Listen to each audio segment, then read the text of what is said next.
ವಿಶ್ವಾಸ ಇದೆಯಾ? ಖಂಡಿತವಾಗಿ ಕೂಡ 100% ನನಗೆ ವಿಶ್ವಾಸ ಇದೆ. 20 ಮೇಲೆ 2ನೇ ಪಟ್ಟಿ ಬಿಡುಗಡೆ ಆಗ್ತದೆ. ಅದರಲ್ಲಿ ವಿಶೇಷವಾಗಿ ಬಹುಶಃ ಇವತ್ತೆಲ್ಲ ಕೂಡ ನಾನು ಕೇಳ್ಕೊಂಡಿದ್ದೀನಿ, ಎಲ್ಲ ಲೀಡರ್ಸ್ಗೂ ಕೇಳ್ಕೊಂಡಿದ್ದೀನಿ.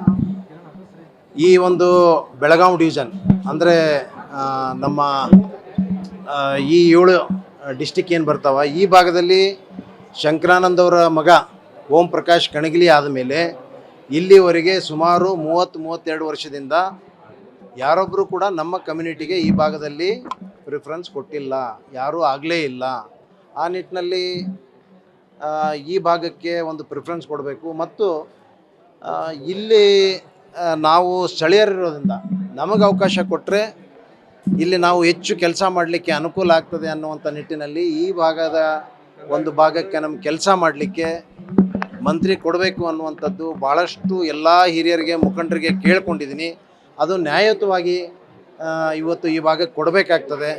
ಪ್ರತಿ ಹಂತದಲ್ಲಿ ಕೂಡ ಬರೀ ಸೌತ್ ಅಂತಂದರೆ ನಾರ್ತ್ ಭಾಗನೂ ಕೂಡ ಬೆಳೆಸಬೇಕು, ಪೊಲಿಟಿಕಲಿ ಅದಕ್ಕೆ ಸ್ಟ್ರೆಂತ್ ಕೊಡಬೇಕಂತಂದರೆ, ಮತ್ತು ನಾವು ಕೂಡ ಒಳ್ಳೆ ಆರ್ಗನೈಸ್ ಆಗಿ ಪಕ್ಷವನ್ನು ಗ್ರಾಸ್ ರೂಟ್ ಲೆವೆಲಲ್ಲಿ ಕಟ್ಟಬೇಕಂತಂದರೆ, ಈ ಭಾಗದಲ್ಲಿ ಕಾಂಗ್ರೆಸ್ ಬಾವುಟ ಇನ್ನೂ ಕೂಡ ಗಟ್ಟಿಯಾಗಿ ಆರಿಸ್ಬೇಕಂತಂದರೆ ನಮಗೆ ಅವಕಾಶ ಕೊಟ್ಟರೆ, ನಮ್ಮಂಥವ್ರಿಗೆ ಅವಕಾಶ ಕೊಟ್ಟರೆ ಖಂಡಿತವಾಗಿ ಕೂಡ ಈ ಭಾಗದಲ್ಲಿ ಭಾಳ ದೊಡ್ಡ ಶಕ್ತಿಯಾಗಿ ನಾವು ಈ ಭಾಗದಲ್ಲಿ ಪಕ್ಷವನ್ನು ಕಟ್ತೀವಿ ಅನ್ನುವಂಥದ್ದು ನಾವು ಕಾಂಗ್ರೆಸ್ ಹೈಕಮಾಂಡ್ಗೆ ಈಗಾಗಲೇ ಮನವಿ ಮಾಡಿಕೊಂಡಿದ್ದೀವಿ.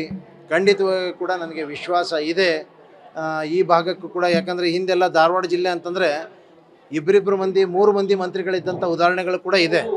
ಇದು ಬೆಂಗಳೂರು ಬಿಟ್ಟರೆ 2ನೇ ಪ್ರತಿಷ್ಠಿತವಾದಂಥ ಒಂದು ಕೇಂದ್ರ ಈ ಭಾಗದಲ್ಲಿ. ಆ ನಿಟ್ಟಿನಲ್ಲಿ ಇವತ್ತು ಇದಕ್ಕೆ ಅವಕಾಶ ಕೊಡಲೇಬೇಕು. ಬರೀ ಬಾಯಿ ಮಾತಿನಲ್ಲಿ ನಾವು ಬರೀ ಬೆಂಗಳೂರು ಆದಮೇಲೆ ಹುಬ್ಬಳ್ಳಿ ಅಂತೇಳಿ ಬಾಯಿ ಮಾತಿನಲ್ಲಿ ನಾವೆಲ್ಲ ಹೇಳುವಂಥದ್ದಾಗ್ತದೆ. ಆದರೆ ಇಲ್ಲಿ ಅವಕಾಶಗಳು ಭಾಳ ಕಡಿಮೆ.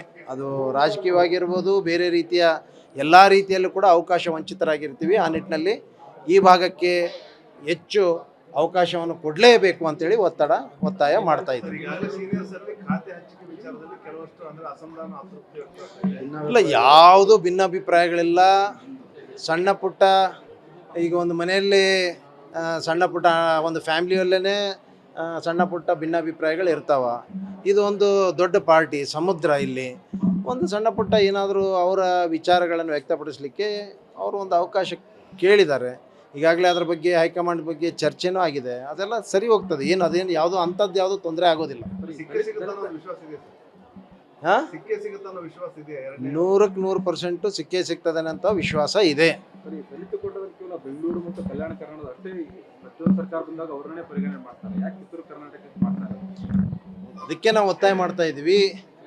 ಕಿತ್ತೂರು ಕರ್ನಾಟಕಕ್ಕೂ ಕೂಡ ಈ ಭಾಗದಲ್ಲಿ ಪ್ರಿಫರೆನ್ಸ್ ಕೊಡಬೇಕು. ವಿಶೇಷವಾಗಿ ನಮ್ಮ ಸಮಾಜ 100% ಕಾಂಗ್ರೆಸ್ ಪರವಾಗಿ ಕೆಲಸ ಓಟ್ ಹಾಕುವಂಥದ್ದು. ಆ ನಿಟ್ಟಿನಲ್ಲಿ ಈ ಸಮಾಜಕ್ಕೆ ಹೆಚ್ಚು ಶಕ್ತಿಯನ್ನು ಕೊಡುವಂಥ ಕೆಲಸ ಮಾಡಬೇಕು ಅಂತೇಳಿ ಒತ್ತಾಯ ಮಾಡ್ತಾ ಇದ್ದೀವಿ. ಇಲ್ಲ, ಡೆಲ್ಲಿಗೇನು ಹೋಗಬೇಕಾಗಿಲ್ಲ. ನಮ್ಮ ಹೈಕಮಾಂಡ್ ಇಲ್ಲೇ ಬೆಂಗಳೂರಿನಲ್ಲೇ ಇದೆ. ಅದೇ ಬೆಂಗಳೂರಿನಲ್ಲೇ ನಾನು ಒತ್ತಾಯ ನಮ್ಮ ಯಾವ ಮುಖಂಡರನ್ನ ಭೇಟಿ ಆಗಬೇಕು, ಯಾರಿಗೂ ಒತ್ತಾಯ ಮಾಡಬೇಕು ಅವ್ರಿಗೆಲ್ಲ ಒತ್ತಾಯ ಮಾಡಿದ್ದೀನಿ. ಇಲ್ಲ, ಮತ್ತೆ ಹೋಗ್ತೀನಿ, ಇನ್ನೂ ಟೈಮ್ ಇದೆ. ಮತ್ತೊಮ್ಮೆ ಹೋಗಿ ಬೇಡಿಕೆ ಇಡ್ತೀನಿ. ಅವ್ರಿಗೂ ಒಲವಿದೆ, ಈ ಭಾಗದಲ್ಲಿ ಮಾಡಬೇಕು, ಭಾಳ ಗ್ಯಾಪ್ ಆಗಿದೆ, ಪೊಲಿಟಿಕಲ್ ಸ್ಟ್ರೆಂತ್ ಕೊಡಬೇಕು, ಈ ಭಾಗಕ್ಕೂ ಕೂಡ ಒಂದು ಶಕ್ತಿ ತುಂಬಬೇಕನ್ನೋದು ಮನವರಿಕೆ ಆಗಿದೆ. ಹೊಸಬರಿಗೆ ಅವಕಾಶ ಮಾಡಬೇಕು, ಹೊಸ ಮುಖಗಳಂತ ಕೂಡ ಪಕ್ಷ ಹೇಳಿದೆ. ಹೊಸ ಮುಖಗಳಿಗೆ ಮಣೆ ಹಾಕ್ತೀವಿ ಅಂತೇಳಿ. ಅದು ಬಹುಶಃ ಹೆಚ್ಚು ಪರ್ಸೆಂಟೇಜ್ ಈಗಿನ ಒಂದು ಇದರಲ್ಲಿ 50% ಹೊಸ ಮುಖಗಳಿಗೆ ಮಣೆ ಹಾಕ್ತೀವಿ ಅನ್ನೋಂಥದ್ದಿದೆ.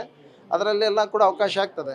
ಮತ್ತು 60 ಇಯರ್ಸ್ ಬಿಲೋ ಕೂಡ ಕೊಡಬೇಕನ್ನುವಂಥದ್ದು ಕೂಡ ಒಂದು ಕೆಲವು ತೀರ್ಮಾನಗಳು ಕೂಡ ಹೈಕಮಾಂಡ್ನಲ್ಲಿ ತೆಗೆದುಕೊಂಡಿದೆ ಅಂತೇಳಿ ಹೇಳ್ತಾ ಇದ್ದಾರೆ.